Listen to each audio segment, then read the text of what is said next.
আমি আগের ভিডিওটা আপলোড করেছি, ততক্ষণে আরও একটি নিউজ আপডেট আমার কাছে এসে পৌঁছালো। এই ভিডিওগুলো দেখুন। এখানে দেখতে পাচ্ছেন কিভাবে সেই ভাঙচুর করা গাড়ি থেকে ফিঙ্গারপ্রিন্ট কালেক্ট করা হচ্ছে। মনে আছে পুলিশদের গাড়িগুলোকে উল্টেছিলেন, তার ওপর পাথর মারা, ইভেন কোনো কোনো গাড়িতে আগুন লাগানোর চেষ্টা। সমস্ত গাড়ি থেকে ফিঙ্গারপ্রিন্ট কালেক্ট চলছে।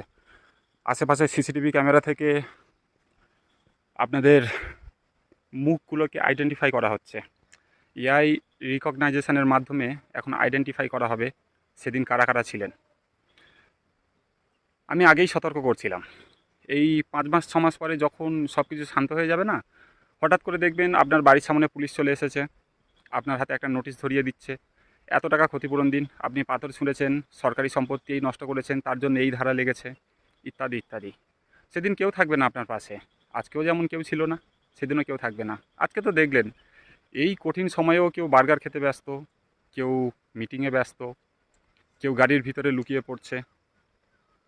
কিন্তু ফিল্ডে কজন ছিল? যাই হোক, এ সমস্ত বললে আবার আমি অন্ধভক্ত হয়ে যাব, সতর্ক করাও যাবে না মানুষদেরকে, কী আর বলবো। কিন্তু আমি বলে রাখছি, ভবিষ্যতে যদি আপনি বিদেশে যেতে চান, পাসপোর্ট বানাতে চান, তো এই যে ধারাগুলো আপনার পিছনে লাগবে, এখান থেকে আপনি আর পাসপোর্ট বানাতে পারবেন না। সরকারি চাকরির কথা তো ছেড়েই দিন, এখন যে প্রাইভেট কোম্পানিতে যে চাকরির জন্য রিক্রুট হয়, তার জন্য এত ভেরিফাই হয়। এই সমস্ত কেস যদি আপনার পিছনে থাকে, প্রাইভেট কোম্পানিতেও আর চাকরি করতে হবে না। সারা জীবন আপনার একদম হেল হয়ে গেল। যারা যারা এই সমস্ত ক্ষেত্রে ধরা পড়ছেন না, আর এমনও বলে পার পাবেন না যে আমি ওই দাঙ্গাতে ছিলাম না, ওখান দিয়ে জাস্ট হেঁটে যাচ্ছিলাম, তার উপায় থাকবে না। কারণ সিসিটিভি ক্যামেরাতে আপনার ফেস ধরা পড়বে, আপনার অ্যাক্টিভিটি ধরা পড়বে, ফিঙ্গারপ্রিন্ট কালেক্ট হচ্ছে, সেগুলোও সব রেকর্ডে থাকবে। পালানোর পথ নেই, কিছু করার নেই। আর যারা যারা ভাবছেন এখনও আন্দোলনে যাবেন, তারাও এই সমস্ত দেখে নিন কী হতে পারে ভবিষ্যতে। হ্যাঁ, তো সত্যি বলতে এই যারা আপনাদেরকে ভড়কাচ্ছে না, প্রতি 2 ঘন্টায় 2 ঘন্টায় একটা করে ভিডিও আপডেট করে, তাদের নিজেদের রাজ্যে কী হচ্ছে একবার তাকে গিয়ে প্রশ্ন করে দেখুন।